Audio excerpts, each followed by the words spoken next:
Hi there, hope having a good day. Welcome back to another video. Today we'll be talking about the Li-Ning Liren 5 Low.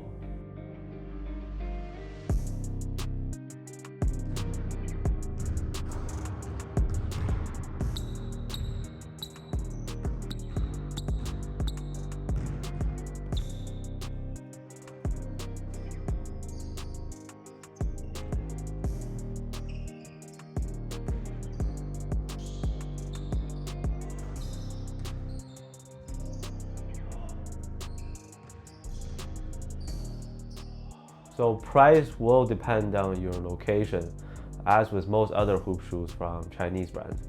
170 US dollars-ish, that sounds like a reasonable range to me. Later on they might cool down, but that probably comes down to the exact colorway that you're going for. Kicks.com has been my go-to site and trusted source for all these Li-Ning, Anta, and other basketball shoes. Link will be in the description if you're interested to cop. Yeah, I finally got my pair in. This one's called Dragon and Tiger. Like, it is a mismatching colorway with black on the left and yellow on the right. But obviously it is heavily inspired by Bruce Lee. The color combination, especially the red scratch marks. As we've seen from previous models of the Liren line, there will be a ton of different colorways releasing. Kickzone already has every one of them, I think. For Chinese New Year, that snakeskin one looks really dope. Water, Flame, those two are just marvelous. There's a black and pink one with 3D patterns on the upper.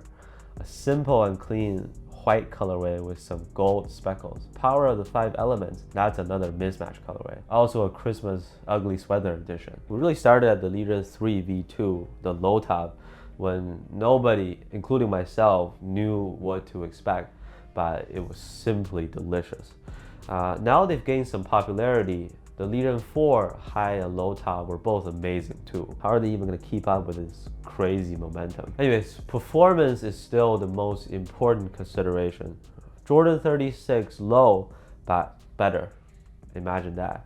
So let's get right into all I gotta tell you based on my experience playing in them. As to how the Liren 5 low performs on the court, cushion is fantastic. Best part about this setup, it is extremely bouncy. Wearing these, I just wonder, like, how can such a minimal, lightweight low top be so bouncy on feet? This is probably the bounciest low top shoe I've ever had. Liren 4 V2 was already hella bouncy. The way I would describe it, it's a really spring effect thanks to the midsole plate. Same applies here, but with this midsole cutoff design, I'm feeling more like I'm playing off of a jump plate. Bouncy at all times. Every step. There is a minor trade-off with that. We'll talk about it later. But cushion with full length boom, sheesh, that is responsive. The way they executed it this time is brilliant. Boom is loaded onto the plate in the front half, like placed on the surface, sort of sandwiched in between the frame in a pot shape at the back. We end up getting a very nice and strong push as you go up off the forefoot. Safe landings and good compression in the heel too. That feels pretty loaded at the back. In a standstill motion, or judging the height of the shoe, it's still fairly low to the ground. The midsole isn't so stacked up like the GT jump type of bounce, so it's not too elevated. Core feel isn't sacrificed much. Adding to everything here, my size 10.5 pair comes to 355 grams. Super lightweight. That brings these right to the list of the lightest basketball shoes on the market. Lighter than the Ja 2, Sabrina 2, Down issue 6, and even the previous version, Liren 4 V2. And among those, the Liren 5's cushion and bounciness are easily top tier. Traction is also excellent. Solid rubber also on this colorway. Modified herringbone pattern plus some instant noodles in the forefoot. The most important area to me. Bottom half gets the job done too. It's a very consistent hard stop. No issues against that. Loud and squeaky, yes, for those of you who prefer to hear a nice squeak. If we were to compare the outsoles head to head between the 5 low and 4 V2, these will pick up a little bit more dust, but it's pretty easy to wipe off and dust doesn't accumulate to affect the performance match.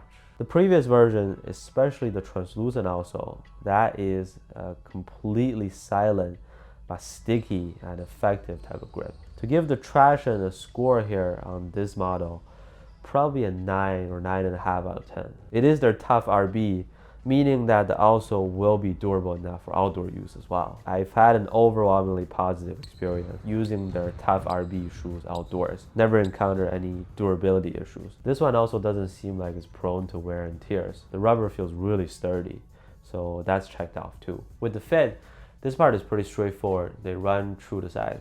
You can safely go ahead with your normal size in US sizing.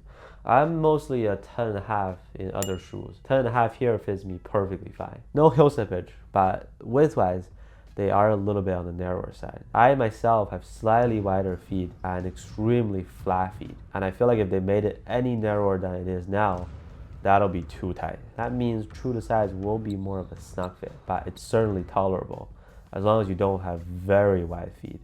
If you do, then it's probably more ideal to go up a half size to be safe. Another thing is, given the emptied out midsole construction, the worst thing that can happen on a shoe like this is to have your feet protrude out to the side too much, almost sticking out. That'll be a nightmare for flat footers. Luckily, I can confirm that the midfoot area isn't way too narrow. Material contains my feet properly inside, so that wasn't a problem. Yeah, moving on to the material, I honestly wasn't so impressed with the quality to the touch. Functionality is decent, but this textile layer is just okay. Like, I'd rather have either something that's really soft and plush or something that is rigid and supportive. This upper does not fall into any of those categories. And the problem is, these stitchings, they fall off easily. I already lost some of those lines of the red scratch marks on the left side over time. So I'd be concerned about the upper durability, not the outsole durability, especially if you were to use it outdoors. Well, I can only speak for this particular colorway. Some parts of the upper will rub off, even though the outsole won't wear down quickly. Otherwise, torsional support and stability, those are decent. It's not a shoe that can be easily bent in half. It holds up well in shape. The only downside I could find is some soreness after a long sesh, given how bouncy it is, but it was manageable. Design-wise, I gotta be honest here, I think this colorway is fire. Turns out beautifully in hand, but they're pretty hard to rock well. You know, it is a sheer contrast between a dark color base and a bright color base on the left and right shoe. Sock choice can be a headache. I admit I probably made it look like those Chinese kung fu shoes on feet. I think black socks might go better, but that's just this one. So many more colorways to choose from. The dynamic effect you get does match the Bruce Lee theme. Bouncy to a point where it's almost like you're performing one of his signature moves, like a high kick or something. I also think they kind of look like badminton shoes. Well, indeed, they're fast, agile, springy, not necessarily a bad thing. Let's put it this way, it's a very aggressive looking low top guard shoe. Some bigs might be able to do well in these too, but maybe not if you're big, heavy, and wide, unfortunately. Liren is not the name of Li-Ning's cousin or something like that. Translated to English, it stands for a sharp sword or sharp blade. Many sites used to have it named as the Sharp Edge series. So on the tongue here, that's the logo of the line. Basically the new Yu Shuais. Liren's have surpassed the Yu Shuais, I think, in terms of popularity. Anyway, think about this line as Nike's Hyperdunks. Overall, yes. Just yes. Good shoe, worth it, better than, I don't know, yes. Very minimal and lightweight, great traction, brilliant midsole construction / cushion setup. Once again, they're very, very bouncy. For comparisons, I guess you might be most interested in this versus the Liren 4 V2. They're super close. If I absolutely have to pick one, I think I'm going with the 5. Because 1, you get more of a cozy feeling on the interior. 2, it's not as sticky. Like, my movements felt clean and crisp in these, versus the previous version where the rubber is grippy, but the insole also curvature, like everything was sticky. But the Liren 4 V2, already a top 5 shoe last year to me. It never moved out of there. So there really is no bad choice here between the two. Does this remind me of any other shoes from the past? Yes. One that immediately came to mind is the Jordan 36 Low. Similar cutoff design, springy and a loaded jump from the plate. This one somehow feels even bouncier and the step-in comfort is better in comparison. More of a smooth and comfortable ride on the Lirens. Most importantly, there's also no pinching issue. I remember a lot of people experience the pinky toe problem on the 36. Narrow, material folding, not the case here. And that's about it for this video. As always, I love to know what you think about the Liren 5 Low, so let me know in the comments, please. Thank you so much for watching, and I'll see you next one.